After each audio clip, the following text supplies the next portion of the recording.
What's up YouTube? Eric Blood Steel and Fitness. Today we're going to talk about how much protein you can get in one sitting and also talk a little bit about how much protein you should be getting on a daily basis. So stay tuned.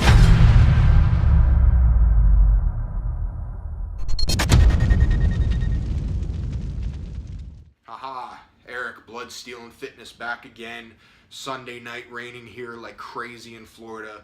We got some massive meal prep done. Check it out. Another paleo meal prep with the buffalo chicken, shredded chicken. I've been kind of stuck on that. It's just been working really good for me. Veggies, yams, ghee. I think I'm saying that right. It's G-H-E-E. My wife wants to call it ghee.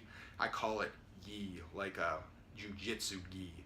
But we're rolling on. I just had a mosquito bite me in the nose in my room. All the bugs want to migrate in because it's like fall time. We're going to talk a little bit about protein digestion today.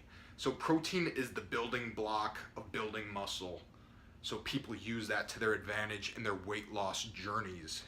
So if I wanted to build more muscle, I would eat more protein. If I wanted to maintain my muscle while losing weight, I would eat more protein. So let's do that. Let's talk about this. So the whole reason I started this BoB, this is BoB episode 2 by the way, so we're talking about belly of the beast. So me, I got just genetic bad guts, man. I have to do all sorts of stuff, all sorts of measures to maintain normal digestion. So protein puts an excess strain on your digestion. It's just harder to digest. There's a lot of stuff going on in protein. So the chemical breakdown of protein, you have carbon, you have oxygen, and then the tricky one is nitrogen. So they did a study. There's many studies out there on protein digestion. So one of the main studies references on like why there's caution to high protein diets, like excessively high protein diets, is that your liver will basically convert excess nitrogen into urea, and there's kind of like an ammonia thing going on. It pushes it to the kidneys, gets filtered out, and they're able to see like levels of nitrogen in your urine if you're eating too much protein. So they're able to kind of see that, hey, you know, let's do a focus study on people eating really high protein and they're pissing out excess nitrogen. It's extra strain on the kidneys and the liver, etc. So we don't want to be doing too much protein. So we're going to examine that. So what exactly is the amount of protein that you need to get per day? So let's talk about that.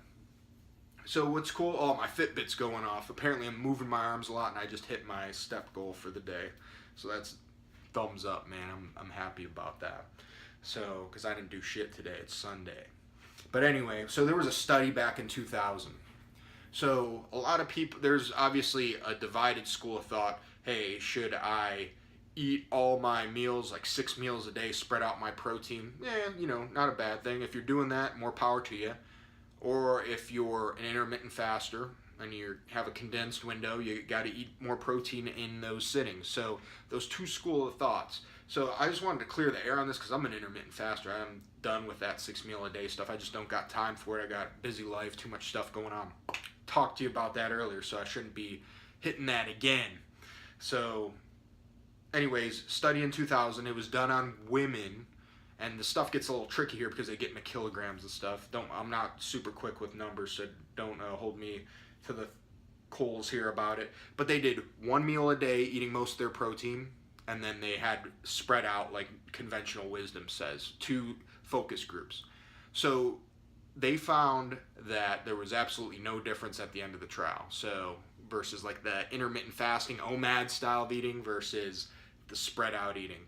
So the parameters on the protein were basically half of their body weight in grams of protein. So they use kilograms. So it ended up being half of their body weight in pounds to grams of protein.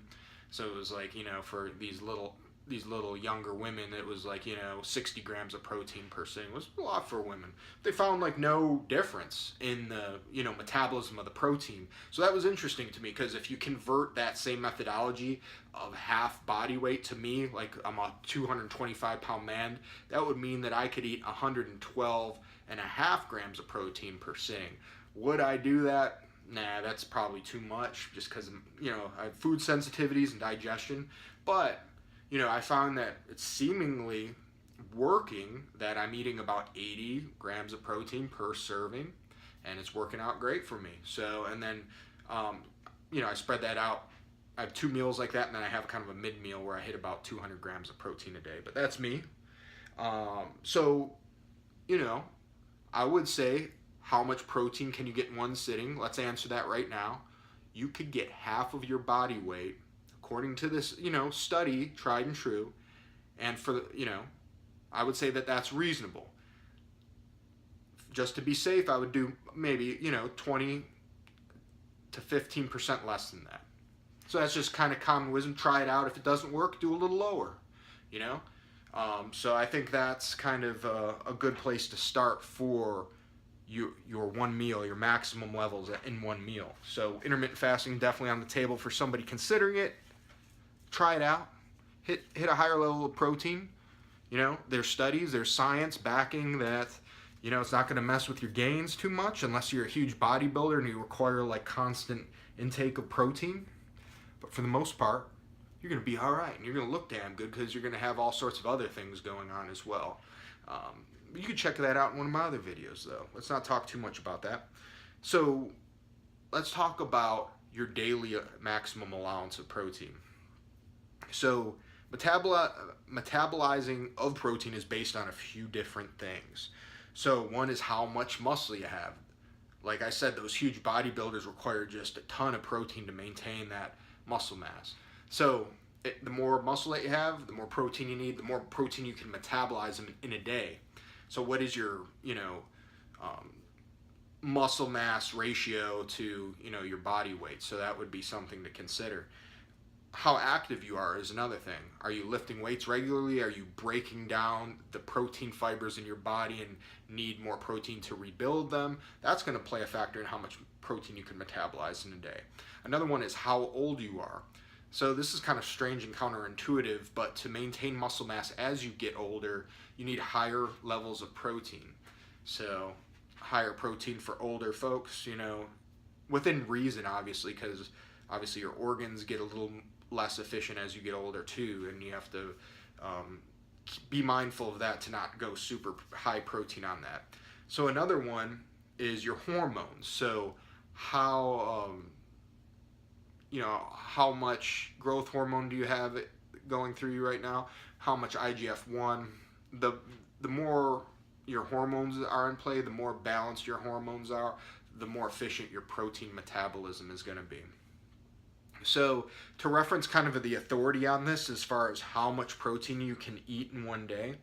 So at the higher registry, this is like for elite athletes who are expected to perform very high all the time. The International Journal of Sports, they recommend at the max level of protein to be 2.5 grams per kilogram, not pound. So that comes out to be about 1.1 gram per pound of body weight. It's really up to your preference.